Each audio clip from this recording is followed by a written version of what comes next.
Hey guys, happy holidays. This is the beginning of something great. I'm taking this opportunity to open up about my story and share it with the world. And I guess before I begin, I really like to thank the universe, God, and the guardian angels and the higher powers at play for allowing me to go through what I went through, for allowing the troubles and the hardships to come, allowing for all the lessons to take place. Because without that, I wouldn't be who I am today.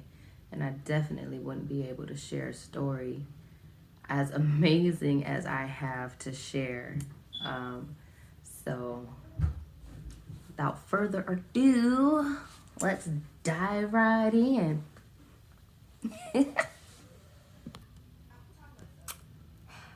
My name is Joy Lynn Machoki.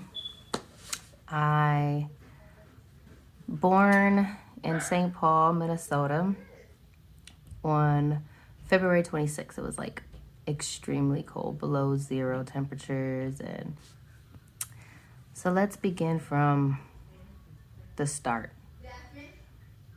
I was told that at the time of my conception, my dad had entered into a world of drugs and pimping, and he met my mom, who I found out was freshly 18 and had been thrown out of the house, and she was just looking for a way to survive on the streets. And so lo and behold, my dad finds this fresh, beautiful white girl, and he began pimping her out. And she got pregnant with me, and she didn't want to live that life. So the story goes that she was on drugs, and she gave birth to me and left me in the hospital moments after the birth with a note on the bed saying, please call her grandma to take care of her. And she vanishes. So the story also goes that my grandmother came to the hospital, picked me up, and that my grandmother raised me and took care of this crack baby for a little over a year until the day that my dad climbed to the window, kidnaps me, and runs off to Arizona. Well, the truth of it all, years later, I got a hold of my biological mother, and the truth is she was not on drugs, and she did take care of me. She gave birth to me. She tried to get her life straight. She got an apartment, and she raised me. It's my dog. She raised me until a little bit over the year of 1 year old. And my father found her and said that he wanted to spend some time with me for the weekend. So she allowed him to come and take me, but he did not return. He kidnapped me, and we went to Phoenix, Arizona. Now, this, I remember being in Phoenix, Arizona. My dad had a very beautiful Indian prostitute that he ended up marrying and had a son with. We were living pretty nicely in Phoenix, Arizona. I remember a huge pool in the backyard, lots of parties and music and sex and drugs, and we stayed there until I was like between 4 and 5 years old. I remember the last time seeing Phoenix, Arizona. My brother was standing at our parents' door because there was a lot of screaming and yelling and a lot of banging, and it sounded like there was some fighting going on behind the door. And he was crying and he was saying, "Mommy, mommy," at the door. Me, the older sister, I was consoling him and I was telling him, it's okay, don't worry. Look, they're fine. They're just wrestling. And so I opened the door to find my dad had his wife against the dresser by her throat, and he had a knife at her throat. And when I opened the door, it startled him and he slit her throat. And I remember seeing the look on both of their face, the blood coming down, and he drops the knife and he's screaming at her, "Look what you made me do, look what you made me do." And my brother, he runs to his mommy and he's just crying and crying, and my dad swoops me up, throws me over his shoulder and takes off. And you know, I remember being over his shoulder and I'm reaching for my brother and I'm screaming, you know, telling him, "Don't leave my brother. We got to get him. We have to save him. You killed her. You killed her." I was 4.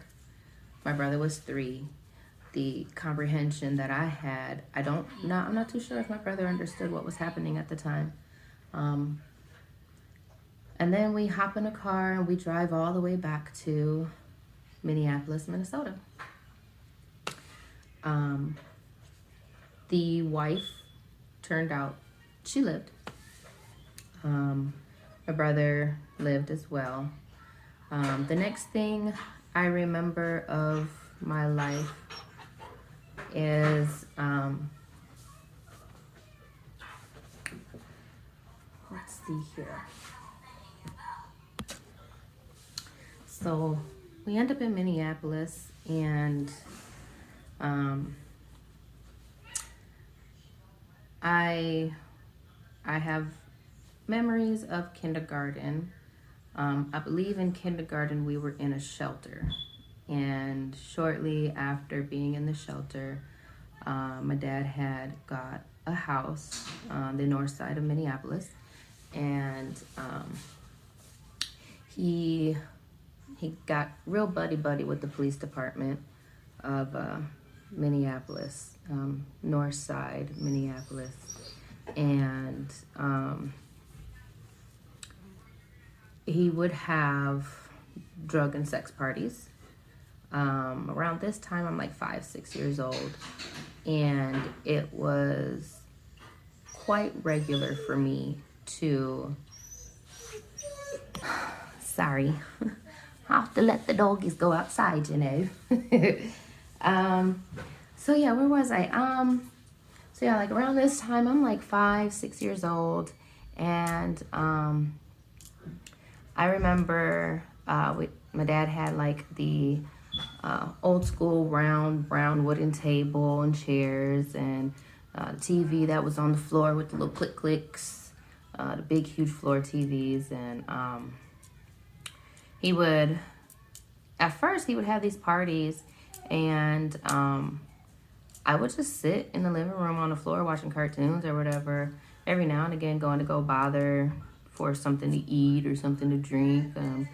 And eventually the police officers took fancy to me, and started off by just walking around in a nightgown, sitting on their lap.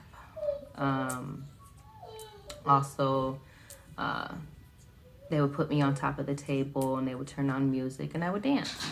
They would give me money and candy and whatever that you could give a kid that would make them happy. But in all reality, it was just very pedophile type of behavior. They would allow my dad to prostitute, pimp his hoes out of the house. They would allow him to have a certain amount of drugs and whatnot. This is the 90s, so it was like, it was, 1989, 1990, where, there was just a lot of crookedness going on. I mean, so as long as my dad allowed them to play in my hair, smell me, sit on their lap, they would rub my thighs, they would touch my butt. The police officers wouldn't go far, but it was still just really disgusting. I remember after that, my dad had dropped me off to my uncle's house. They lived in the projects of North Minneapolis, and I remember him telling me, like, he had to go live his life. He had to go be free. He couldn't be burdened with raising a child, because all of his children from his first marriage was in Connecticut, and they were pretty much all grown, teenagers and adults. I was the youngest one, other than my brother, who had got left with his second wife. But as far as him raising a kid, like, he wasn't raising no kids. So he had left me and went to New York to go find himself, to go live his life. And I stayed with my uncle and his 3 daughters, 1 son, and his wife. Well, at first everything was okay, until I was about 7, when he started coming into the bedroom and waking me up with his hands in my underwear. And then by the time I was 8, it graduated to taking me into the bathroom and molesting me in the bathroom. By the time I was 9, he had taught me how to give fellatio and how to stand in a certain way so that he could basically use my body to jack off.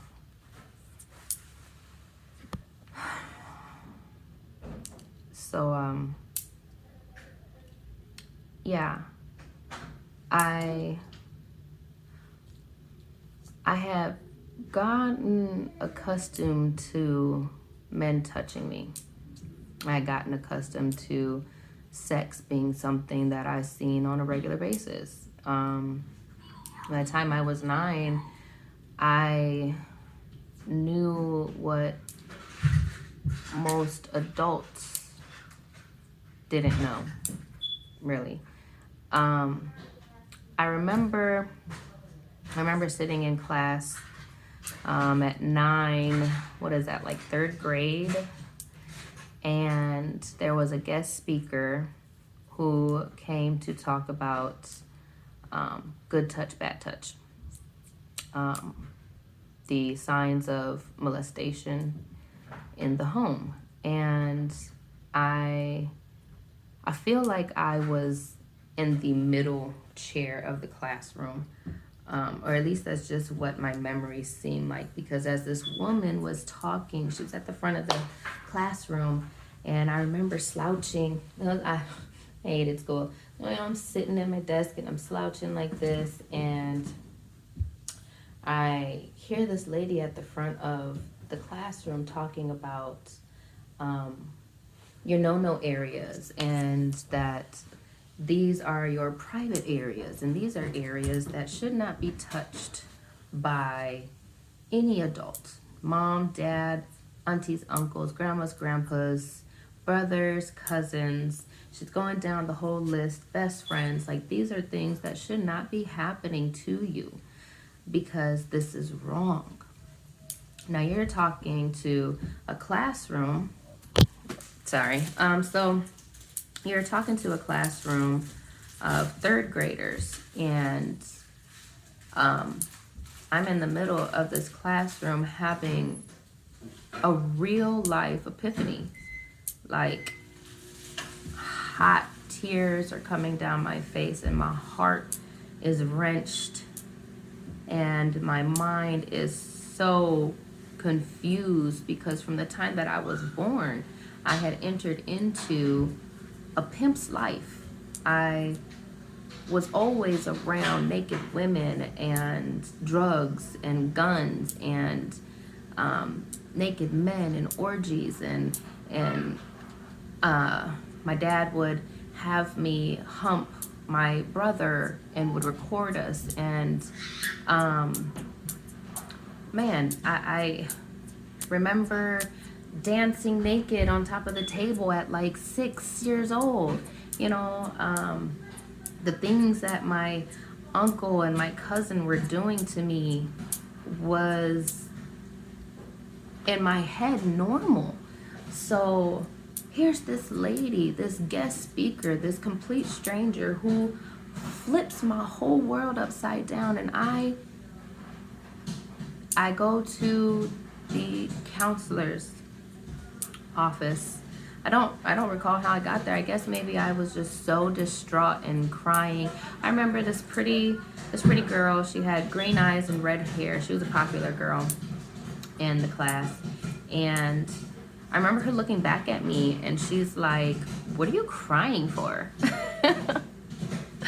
And that's the last that I remember being in that classroom. I remember next I was in the counselor's office, and I was surrounded by teachers and the principal and the counselor, and they were asking me questions and they're wondering what's going on. And I'm pretty sure as adults they put all the puzzle pieces together. They're just, but this girl, this hysterical little 9-year-old girl, is not saying anything. I was taught to protect my dad by any means necessary. And so I didn't say anything. I didn't say anything about my uncle. I didn't say anything about my dad.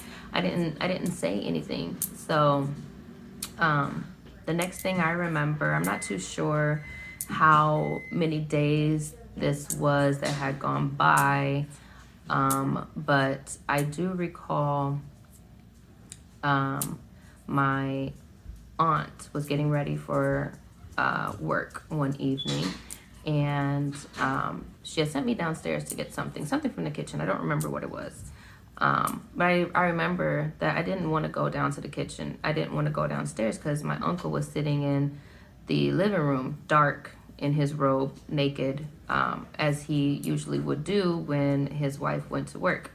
And so I didn't want to go downstairs because I had just learned that what my uncle was doing to me was wrong.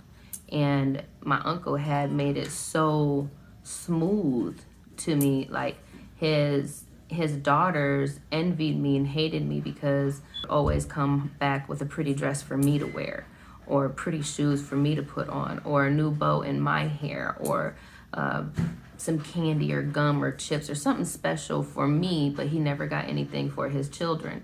And that's how he kept baiting me in, making me feel, he called me his special little princess. His special little princess who does special little things for him and makes him feel special. They ain't gonna be perfect. So she sends me downstairs to get this thing. God, I can't even remember what it was. But my uncle's sitting in the living room in his robe with his legs open, and he says, "Come here, princess." And I freeze, and this chill comes over my entire body, and I'm frozen, and the only thing I could do was scream at the top of my lungs, "No!" And I mean, I just like went hysterical, like I'm shaking my head, "No, no, no, no, no." And nobody was by me. He stayed in the living room. You know what I'm saying? And I'm at the bottom of the stairs, and my aunt, she looks down the stairs, and she's like, "Joe, what is your problem? Joe, what are you screaming for? What is wrong with you?" And she comes downstairs, and I just start throwing up these words that I had just learned at school. He's molesting me. He's been touching me. He's been making me touch his private parts. And I'm just screaming at the top of my lungs. And she had like the hugest bug eyes and the biggest lips. And so her eyes gets real big. And she's like, what are you saying? So she takes me upstairs. She shuts the bedroom door. She talks to me. And I'm just yelling at her. I'm crying. I'm hysterical with what my uncle is doing. And she goes downstairs to talk to her husband. And she comes. I hear them yelling and screaming. And, I hear him, are you going to believe her? This little kid, she's obviously lying. And his daughters knew, his oldest daughter knew. I'm not too sure if the two younger ones, the middle one and the younger one, but I know the older one was experiencing some of the things that I had been experiencing with him. So she knew, and she was telling me to stop. She was like, don't say anything, be quiet. To her, she was going to lose her dad and her mom. But to me, I just wanted it to stop. I didn't care who lost anybody. I didn't want him to touch me no more. And I didn't want him to have to touch her anymore. And she came upstairs. The wife came upstairs. She slaps me. And then she shakes me. And she's like, don't you ever lie on my husband again. I want you out of my house. And she grabs her purse and she goes off to work. And not too sure how many days go by after this, but my dad comes to get me. I told him what my uncle had been doing to me, and I have felt like my dad was my savior. I felt like he had came just in the nick of time to come and save me. And come to find out, when I told him what my uncle had been doing to me, he started stomping on me. He used to have long hair. He wrapped my hair around his hand, and he threw me to the ground, and he starts stomping me while he has my hair in his hand. And I just remember balling up like this, covering my face, and with every blow to the stomach and the back, my legs, my hips, my arms. I remember he punched me like 2 times in my head.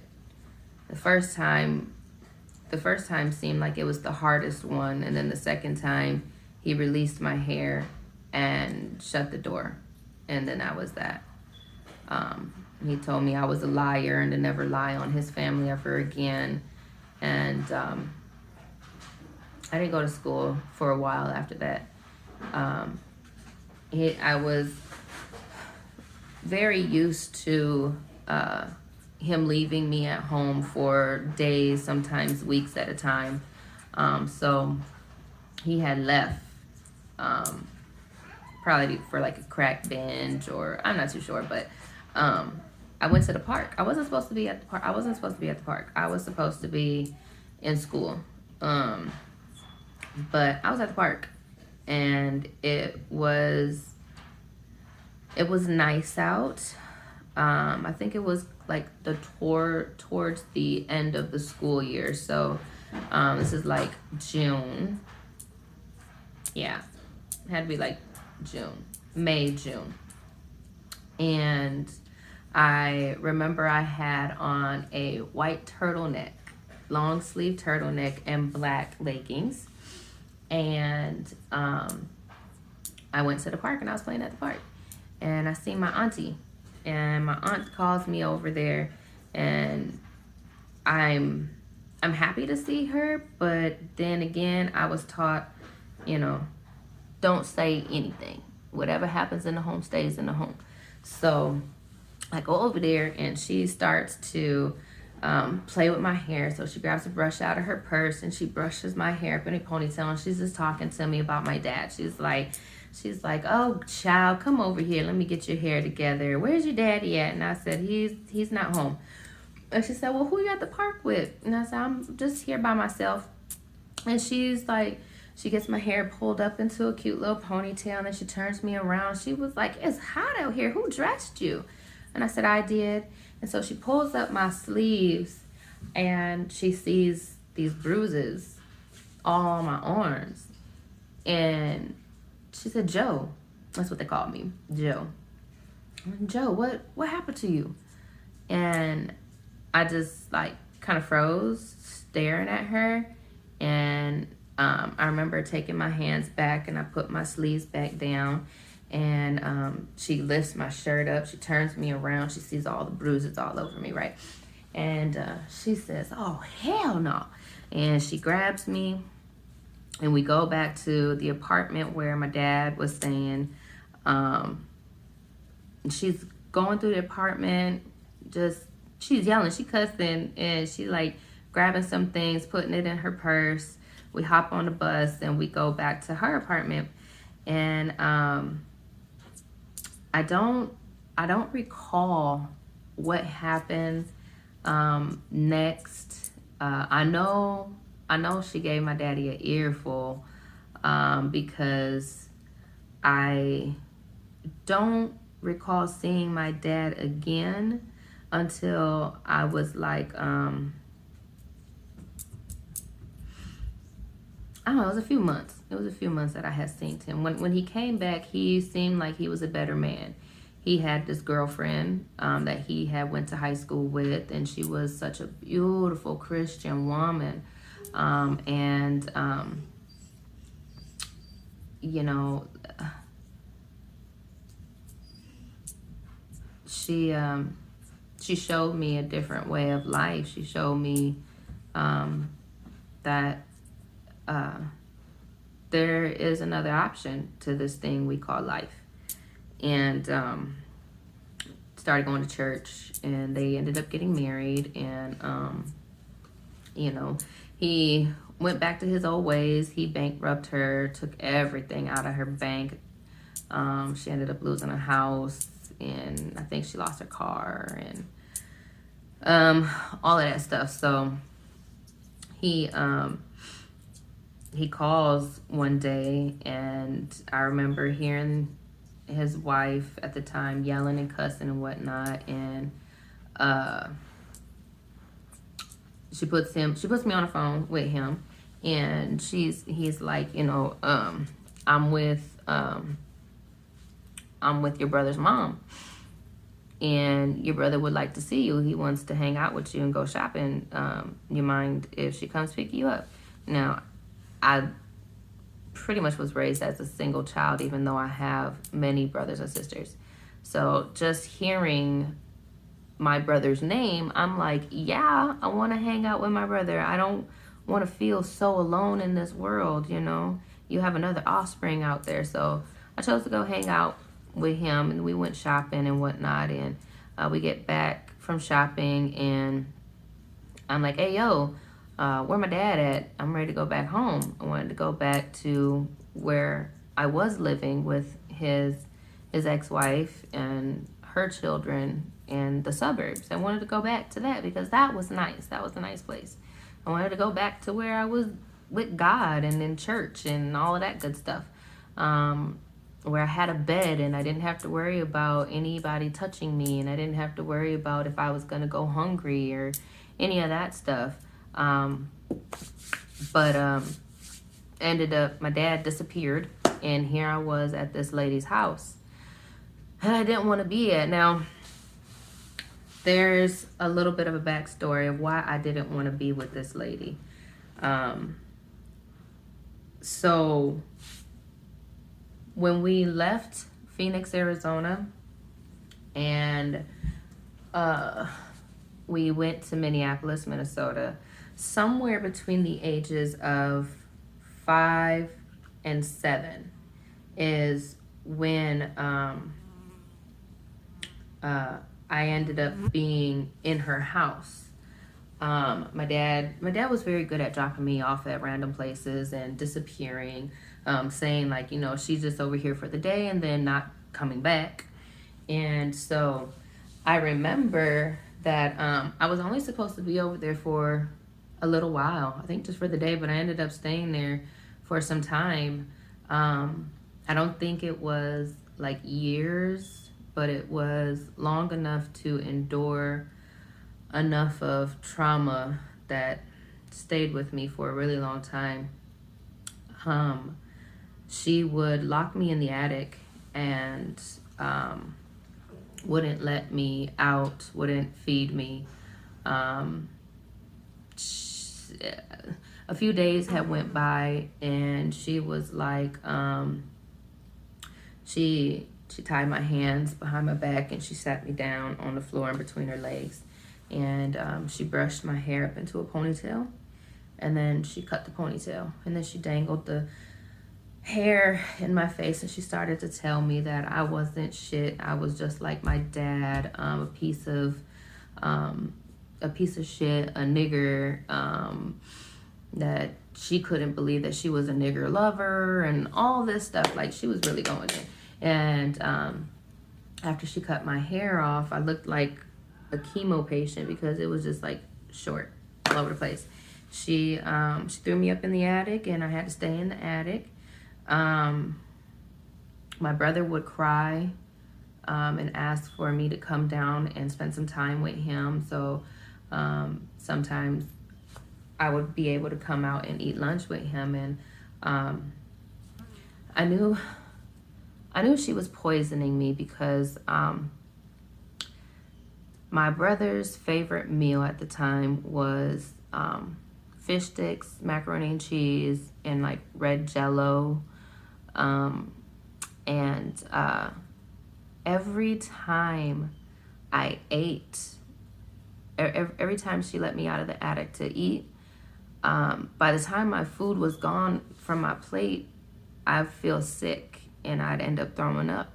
And she had beautiful white carpet, and it just never failed that it was always something red that she had gave us. And I would throw up, and she would grab me from my chair and she would smash my face in my throw up, and she would throw the cleaning supplies at me. And I could hear her telling my brother that this is why you don't need to waste your time on this piece of shit. Just stop caring about her, because look at her, she's disgusting. It's all she does is mess shit up.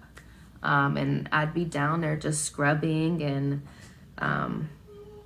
cleaning up my own throw up, like at 5-6 years old. And then she would just throw me back up into the attic again, you know.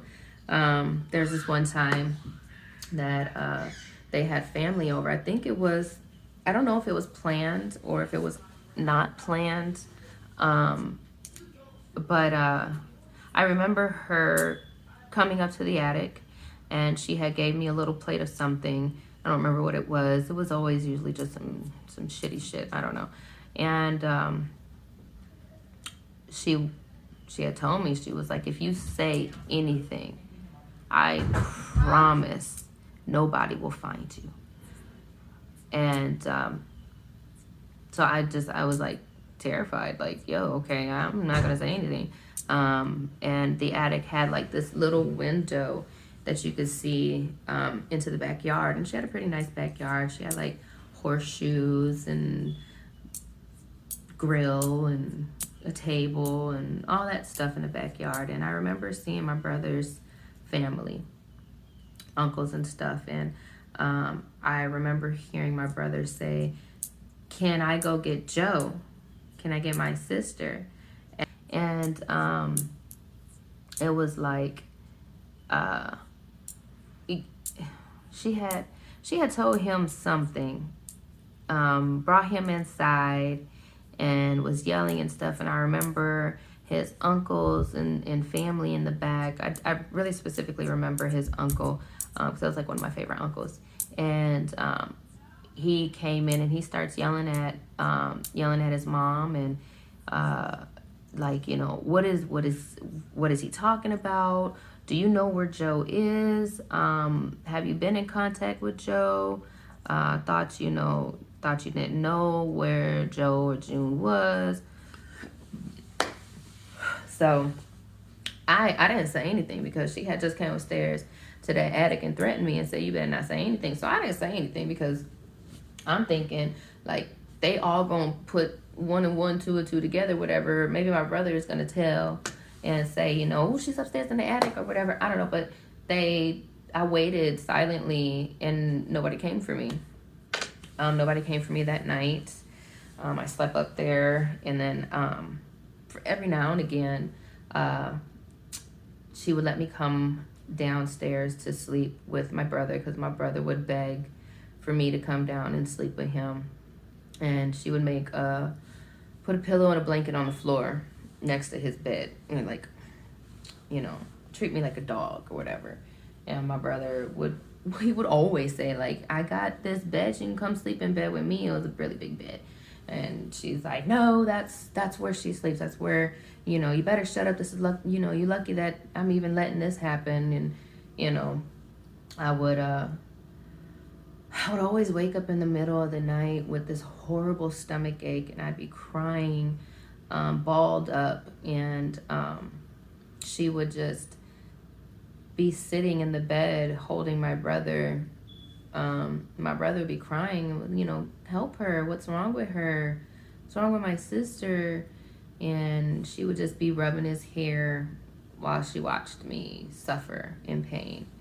I knew she was poisoning me. I just know she was. So then, I'm parched. I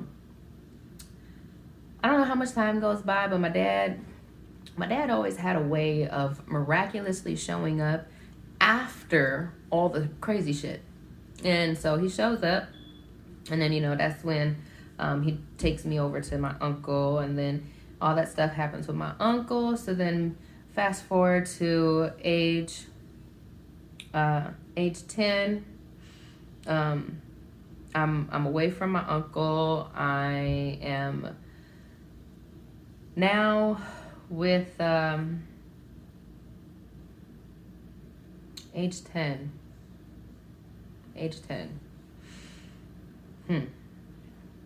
What happened? Fudge knuckles. Well, we're gonna have to come back to that age because I cannot remember at this specific moment. Let's see. My dad was dating this wonderful woman, Christian woman. She had 2 daughters, 1 son, I believe. One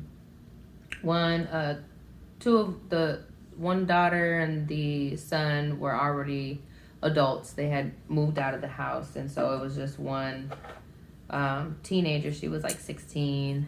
And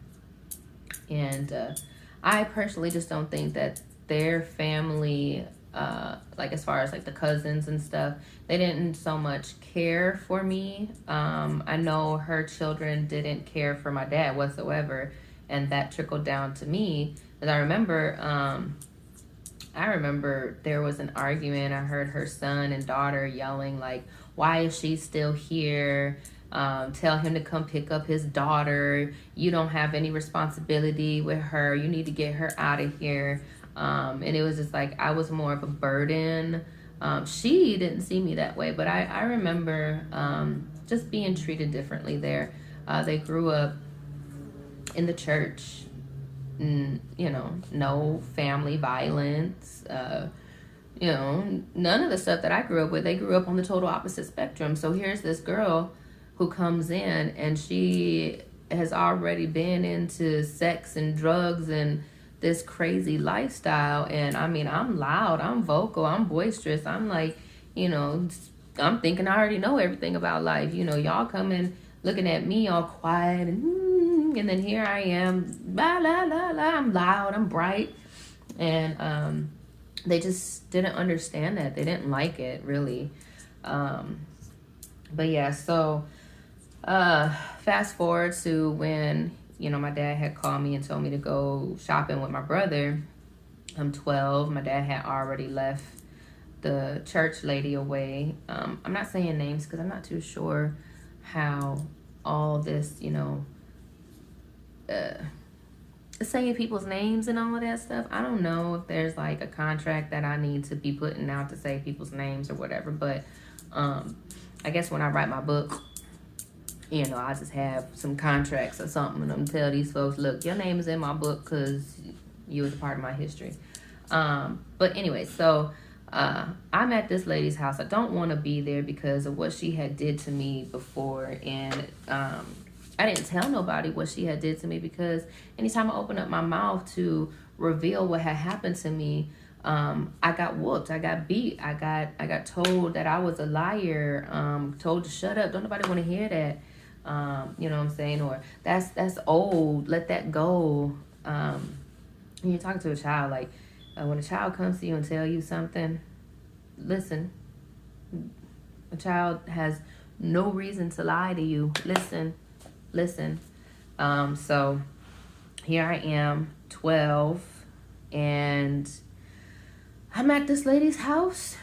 I wasn't there too long before she dropped me off at Children's Hospital psychiatric ward. And I don't know how she was allowed to do this, but she put me in the psychiatric hospital as Cindy Crawford. That was my name. I don't know if y'all know Cindy Crawford, famous for her natural beauty mark. So yeah, like now now I'm actually in a place where I needed to be. You know what I'm saying? It helped me get the counseling, and it helped me be around people who I could talk to, who was there to listen to me, who believed everything that I said, had no reason not to believe what I was saying. But I was abandoned there. I was there for 3 months.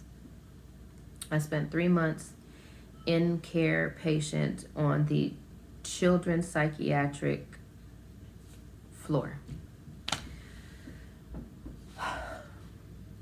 That was some crazy stuff, man. I mean, I had went through some crazy stuff, but it really was crazy being locked up in a crazy hospital with nobody to come and look for me. During my time there, she made fake obituaries for me and told my family that I was dead and that she had a funeral. She had me cremated, and nobody came to look for me. Nobody cared to find me. So I remember going through that, and then there's graduation day, and I get released from the hospital, and I'm still living with her, and I'm having to do outpatient, so I had to go back to Children's Hospital, and I was going to school from there, and still doing therapy. So they were teaching me how to be back into the public, in the public face, and how to get back to normal life after being locked up for so long. So she would drop me off early in the morning and would pick me up in the evening. And I met this girl and began smoking cigarettes, and we wouldn't go to our meetings. We would meet up and we would just walk downtown St. Paul. And I remember one day I was snooping around. She wasn't in the house or something, and I had found a box full of my obituary. It was very surreal, to say the least, to hold this pamphlet with my picture on it, with my name on it, and to read the words about me like I was dead, like as if I was really dead.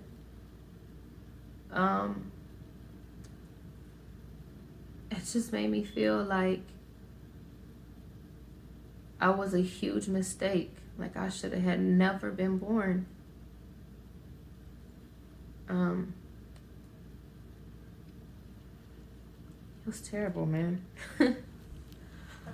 I remember seeing her, and I threw the pamphlet in her face, and I asked her, you know, what was this? And she grabbed me by my hair, she slapped me, and she told me I need to stay in a nigger's place, and that nobody wanted me, and nobody even came looking for me. She told me that nobody loved me, and that's why everything that happened to me. And she said that she would kill me herself, but that would be doing me a favor. And that I should probably go kill myself. And that was the first time I attempted suicide. I was 12 years old. And I had slit my wrists.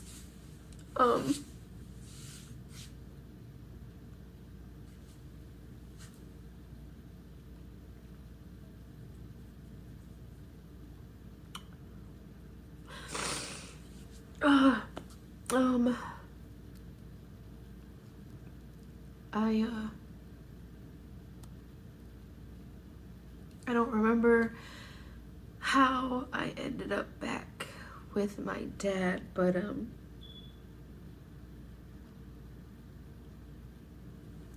did. And the cuts on my wrists were still really new. I had band-aids covering them, and I remember saying hi to everybody because it was like a reunion. Because everybody thought I was dead. So when they saw me, it was like they saw a ghost, you know what I'm saying? And I remember my grandma, she was like, "Come here, child, let me take a look at you." And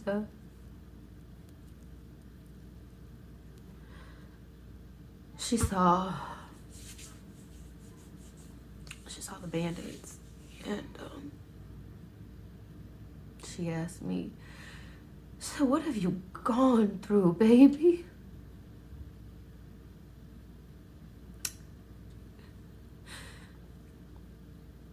My grandma was about the only one I felt who truly cared for me,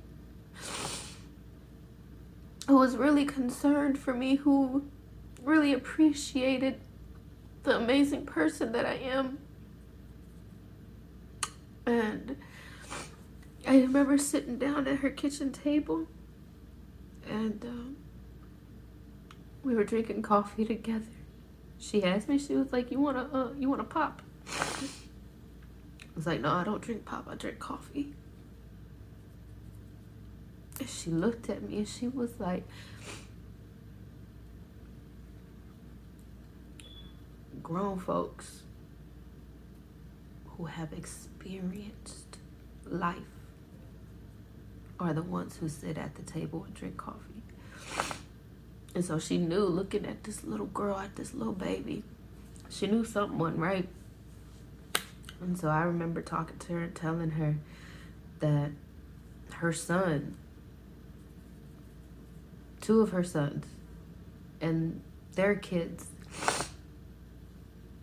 touched me and beat me and molested me and made me do terrible, terrible things to them that a little girl, a child, like, oh my God, should never, ever, like, never, ever, ever, ever, ever, ever, ever should a child ever have to do any of the things that I had to do. And I remember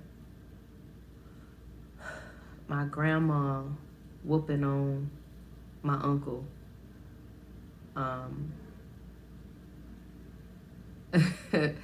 I remember her whooping on him. My dad was like never ever around. She couldn't find my dad to do nothing, but I remember her whooping on my uncle, man, and she was, man. My uncle ended up in like a high-speed chase. Guess like he had tried to kidnap some little boy from school. His pedophilia went above and beyond or whatever. He was on the news in a high-speed chase. Anyways, so here I am. I'm at my grandma. She had a duplex on the north side of Minneapolis. My dad and his new wife, they were both crackheads by this time, were down in the basement with her daughter. So shortly after that, I turned 14. I am with my dad and my grandma, and I'm just right back to the little hood life. We would wait, me and his new wife, girlfriend, I don't know if they was really married, we would wait for them to get high and finish smoking their crack, and we would wait for the TV to go static, because once the TV went static, we knew they was high. And we'd go and they'll, they'd be just stuck. You couldn't see nothing. So we would put our hands in their face, and they couldn't. They just they would just be high, drooling. So we would hike each other up, because it was a basement, so the windows was up high. So we would hike each other up. Well, she would hike me up first because I was always the thickums. And I would reach back in the window, and she would pull herself up, and we would run away. We'd be gone. It was never like just a night. We was always gone for like a weekend. We was always gone for a week, a month, Then we would go run in the streets. We would go stay with whoever we met that day, and our clothes we would steal from. We would steal our clothes and our shoes, and we just lived off the streets as runaways. And then we would go back, and that's just kind of how that went on for like a year. And then one morning we woke up with red laser beams and these huge freaking rifles and SWAT team covered in all black, the helmets and face guards, and huge dogs barking in our face. That's how we woke up. I got kicked up and snatched us up, tied us with our hands behind our backs, and threw us back on the floor. And it was a raid. They were raiding the house. Raid. I don't know. Y'all know what a raid is, but it was a drug bust, basically. Like I had told you in the beginning, my dad had made some friends on the police force, but when my dad stopped making money, he turned into a crackhead, and I guess he had some favors to do, or he missed out on something, or I'm not too sure, but they was real pissed off at him. And they came up in there and they handcuffed us all, and they searched us one by one. There was a woman to search us, but his girlfriend's daughter, the woman was walking her back to the room when one of the men officers had grabbed me and put the gun in my back and told me to keep walking to a little area in the basement where they was doing search cavities. And they were supposed to wait for the female to come in there and search me, but there was another male officer who was coming down the basement stairs, and I'm just standing there with the other officer because he was waiting on the female, but she was taking a long time to come back. So the male, he was like, fuck this, get in there. And he threw me in there, and he shoved me over, and then he rammed his hand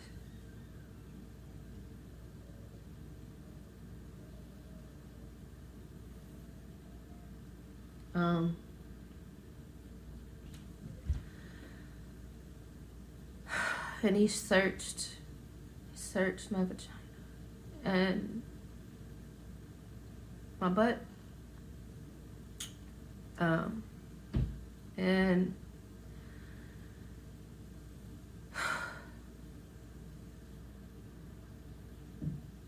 I remember hearing him say, "It's such a shame, 'cause you're real beautiful." And then he snatched my pants back up and threw me on the floor, and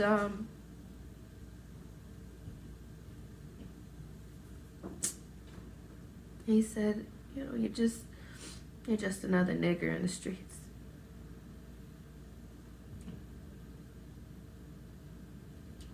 And that's literally how I felt. You know what I'm saying? Like, I felt like trash. Like trash. I remember they threw my dad in the room, and he landed by my foot, and I kicked him. I kicked him in his head, and they put the guns on me real quick, and they said, "Don't fucking move." I remember just going off. I was like, "Shoot me, shoot me. I don't give a fuck, shoot me."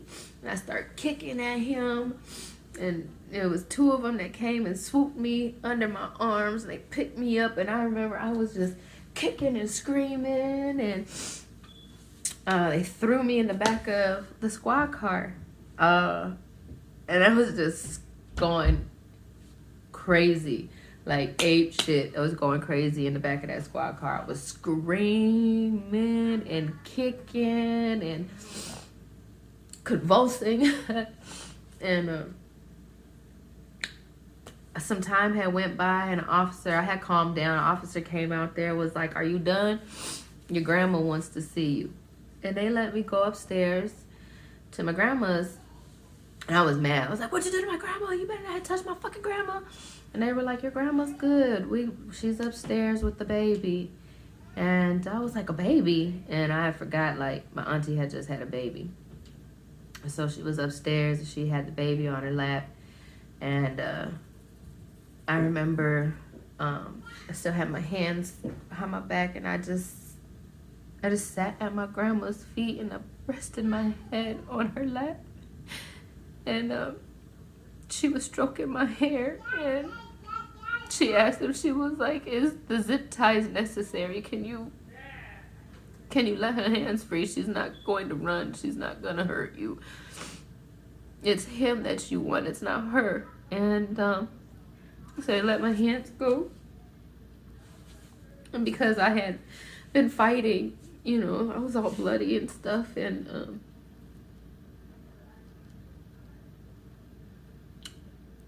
that was like the last time I seen my dad for a really long time. They had arrested him and took him. And I remember my grandma lost that house. And we ended up moving. Ironically, we ended up moving 2 houses from the house where my dad used to have the police come over. And so ironic, because it was just 2 houses over from where nobody knew what was going on.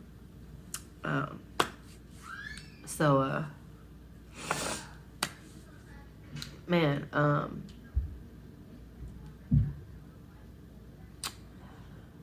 yeah, at like age 14, things shifted. I was with my grandma and my aunt, and I wasn't being touched by anybody anymore.